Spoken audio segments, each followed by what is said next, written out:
Assalamualaikum warahmatullahi wabarakatuh. Selamat pagi, siang, sore untuk Bapak Ibu dosen pengampu mata kuliah Biosistematika tahun ajaran 2022-2023. Kami dari kelompok C1 izin memaparkan presentasi kami mengenai Musci capasodii, spesies baru dari Sulawesi Indonesia, sebagai tugas akhir mata kuliah Biosistematika. Anggota kelompok kami terdiri atas Audrey Elizabeth, Fadil Raffi Askarnaen, Faiza Ramadhani Rizkullah, Melinda Valencia, saya sendiri Mutia Husna, dan juga Rahimia Suciwidati Niti Miharjo. Sebagai pendahuluan, Sulawesi merupakan salah satu kepulauan di Indonesia yang memiliki wilayah geografis kompleks karena terbentuk dari persatuan beberapa lempeng tektonis. Hal ini menjadikan Sulawesi sebagai habitat yang cocok bagi populasi burung endemik, di mana diketahui bahwa ternyata Sulawesi sendiri menjadi pusat penting bagi endemisasi burung dengan 42 spesies dan juga 14 genera burung endemik yang hanya bisa ditemukan di Sulawesi. Namun sayangnya secara ornitologis, persebaran spesies-spesies burung baru di Sulawesi ini masih kurang dipelajari gitu ya, relatif kurang baik untuk dipelajari. Akibatnya banyak sekali spesies baru yang belum berhasil terdeskripsi, termasuk spesies endemik yang beriringan dengan kekhawatiran akan hilangnya habitat. Hal ini turut mengancam spesies-spesies tersebut terhadap kepunahan sebelum berhasil dideskripsikan secara ilmiah. Nah, sebuah penelitian baru yang dilakukan oleh Haris DKK pada tahun 2014 bertujuan untuk mendeskripsikan spesies baru burung penangkap lalat Musci Kappa yang sebenarnya telah ditemukan sejak tahun 1997 di Sulawesi, namun belum berhasil terdeskripsikan hingga hari ini. Berikut ada peta persebaran spesies baru dari Musci Kappa flycatcher dan jenis lokalitasnya di Sulawesi yang telah ditemukan di beberapa tempat. Metode penelitian ini dibagi jadi 4, yaitu yang pertama ada analisis morfometrik, yang kedua ada analisis bulu, yang ketiga ada analisis vokal, dan yang terakhir ada analisis DNA sequence. Yang pertama ada analisis pengukuran morfologis yang dilakukan dengan mengukur ukuran tubuh spesimen dengan beberapa parameter, seperti ketebalan dan kedalaman paruh, panjang rectal bristle terpanjang, itu bulu-bulu halus yang terdapat di sekitar paruh yang berperan untuk keseimbangan seperti kumis pada mamalia, lalu ada panjang kait paruh, panjang sayap, panjang ekor, panjang cakar, dan lain sebagainya. Yang kedua ada analisis bulu, yaitu dengan membandingkan bulu spesimen dengan beberapa parameter. Perbandingan ini dilakukan dengan gambar dari spesies baru karena belum dapat dipinjam untuk spesimennya. Nah, parameter yang dianalisis antara lain ketegasan warna pada eye ring, yaitu cincin warna yang berbeda di sekitar mata, lalu warna bulu pada bagian leher, garis atau titik pada leher, warna bulu pada bagian dada, warna bulu pada bagian perut, dan lain sebagainya. Kemudian untuk selanjutnya adalah metode analisis vokal. Untuk pertama, ilmuwan merekam suara kicauan dari spesies baru, kemudian dibandingkan dengan spesies burung Musci Kappa lain dari Asia. Yang kedua, suara kicauan dari burung Musci Kappa tersebut kemudian dibandingkan menggunakan alat Raven Pro 1.3 dengan spektrum warna vokal untuk mencari resonansi dan juga perbedaan visualisasi antar kicauan spesies baru dengan spesies lain. Ketiga, data-data yang diambil untuk sampel diantara lain adalah frekuensi minimum dan maksimum, repetisi atau pulse dari kicauan, panjang nada, jarak antar kicauan, kejernihan suara, dan juga kekuatan harmonisasi. Perbedaan itu nanti kemudian dicatat untuk mencari apakah spesies Musci Kappa tersebut merupakan spesies baru atau hanya merupakan subspesies. Untuk langkah keempat, data-data yang sebelumnya diambil kemudian dianalisis secara matriks dengan metode Kruskal-Wallis dengan variansi yang berbeda. Untuk yang terakhir, meskipun data yang diambil cukup sedikit, akan tetapi data-data tersebut mampu menghasilkan data secara statistik. Selanjutnya, untuk metode terakhir adalah metode analisis DNA sequence, di mana yang pertama, DNA dari Musci Kappa spesies terbaru diambil melalui 2 spesimen dari Sulawesi dari jaringan otot dada, menggunakan alat DNEC Blood and Tissue Kit Kiagen.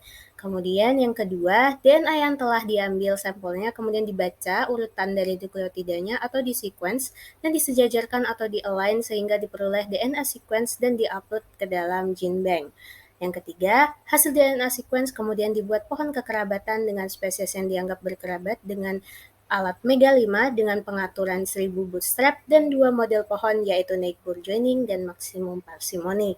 Pada bagian pembuatan pohon kekerabatan, kedua jenis data menggunakan pairwise deletion untuk menghilangkan gap dari sequence DNA spesies Musci Kappa dengan burung lain. Berikutnya adalah karakter morfologi. Berdasarkan perbandingan spesies baru dan 11 taksa muscicapa lainnya, peneliti menemukan bahwa spesies baru memiliki kombinasi karakteristik morfologi yang unik daripada taksa-taksa yang lainnya. Dari beberapa komponen morfologi yang kami bandingkan, kami memilih 3 karakter morfologi yang bisa di-highlight. Pertama, ukuran dan perpanjangan ujung sayap dari spesies baru lebih pendek daripada taksa yang lainnya, kecuali pada taksa umbrosa. Kemudian, spesies baru memiliki hooked bill atau serupa dengan paruh yang lebih kuat dan panjang daripada taksa yang lainnya, kecuali pada M. randi dan M. segrevata. Kemudian, berdasarkan karakter undertail comfort, jadi setiap spesies burung pasti memiliki ekor. Nah, yang mengapit ekor tersebut ada yang namanya upper tail convert dan yang bawah adalah undertail convert. Undertail convert yang dimiliki oleh spesies baru ini lebih pendek daripada spesies M. siamensis, M. griseticta, dan M. sibrica. Berdasarkan karakter morfologi yang sudah dibandingkan oleh peneliti pada slide sebelumnya, para pengamat menyimpulkan bahwa spesies baru yang gambaran morfologinya bisa dilihat di sebelah kiri atas ini memiliki persamaan karakter morfologi paling banyak, paling mirip dengan spesies M.D. Dau rica. Sebaliknya, spesies baru ini memiliki karakter morfologi yang berbanding terbalik yang sangat berbeda dengan spesies M. grisesticta. Kedua spesies memiliki perbedaan bentuk sayap yang sangat berbeda. Berikutnya, berdasarkan karakter suara, ternyata spesies baru ini memiliki karakter suara yang berbeda dengan spesies muscicapa lainnya. Spesies baru memiliki suara yang lebih tinggi dengan frekuensi yang lebih tinggi daripada spesies lainnya. Namun, frekuensi tersebut masih berada di dalam rentang frekuensi rendah dan frekuensi tinggi, yaitu antara 6 sampai 10 kHz. Jika didengar, suara spesies baru adalah sebagai berikut.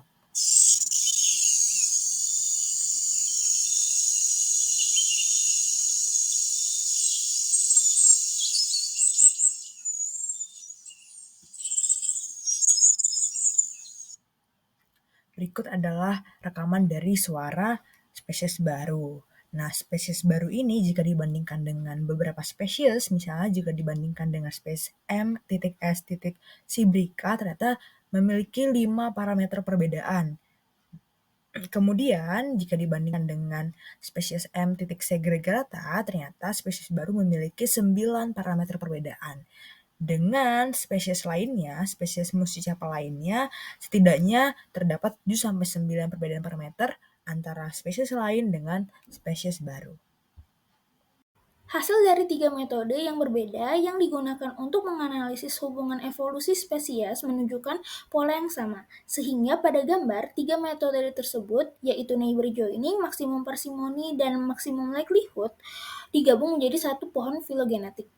Pohon filogenetik pada gambar menunjukkan bahwa spesies baru dan dari Sulawesi tidak terkait erat dengan Muscicapa grisesticta, meskipun mereka terlihat mirip dan ditemukan bersama-sama pada musim dingin.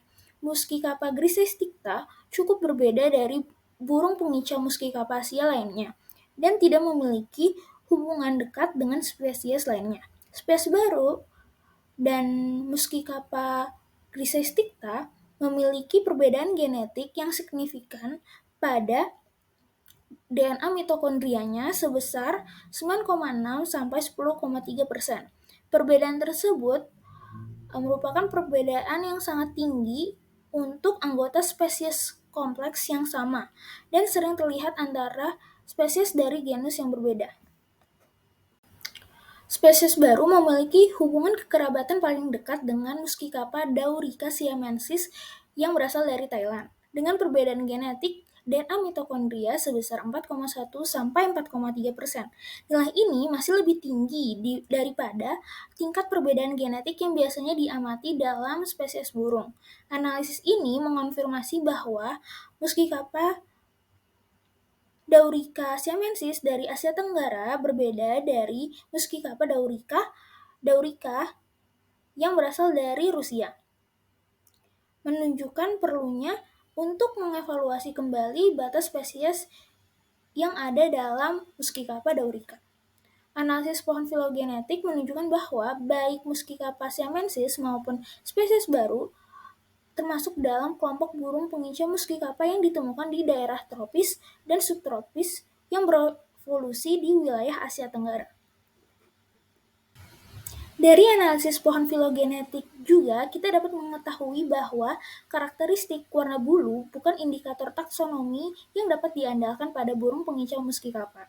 Spesies baru lebih dekat dengan takson yang berbeda meskipun memiliki pola dada yang berbeda dan paruh yang lebih besar. Berdasarkan analisis terhadap fitur fisik, suara, dan DNA mitokondria yang telah dilakukan bahwa menunjukkan burung yang dianalisis pada penelitian kali ini merupakan spesies baru. Peneliti yang melakukan penelitian memberi spesies baru tersebut dengan nama Muscicapa sodi sp. Nov. Baik, kesimpulan yang bisa didapatkan dari presentasi kelompok kami adalah bahwa yang pertama, kandidat spesies baru untuk genus Muscicapa adalah benar setelah melewati berbagai analisis seperti analisis morfologi, analisis suara, dan juga analisis secara genetik. Spesies baru ini kemudian dinamakan dengan Muscicapa sodii. Kesimpulan yang kedua adalah bahwa berbagai kombinasi analisis yang digunakan mendemonstrasikan pentingnya penggunaan berbagai metode sebagai bukti dari keberadaan spesies baru. Seperti sebelumnya terdapat kebingungan bahwa kandidat spesies baru ini sangat mirip secara morfologi dengan spesies Muscicapa daurica, dan bisa saja kita menganggapnya bukan sebagai spesies baru dan hanya sebagai sebuah varian. Tapi dengan analisis genetika juga kita mendapatkan bahwa terdapat perbedaan gen yang cukup signifikan untuk membedakan spesies ini dari spesies Muscicapa daurica. Kemudian hal lain yang didapatkan adalah bahwa untuk spesies yang sama, yaitu spesies Muscicapa daurica, ada yang berada di Rusia dan ada juga yang berada di Thailand. Ternyata secara genetik mereka cukup berbeda gitu, sehingga perlu dievaluasi kembali apakah kedua organisme tersebut merupakan spesies yang sama.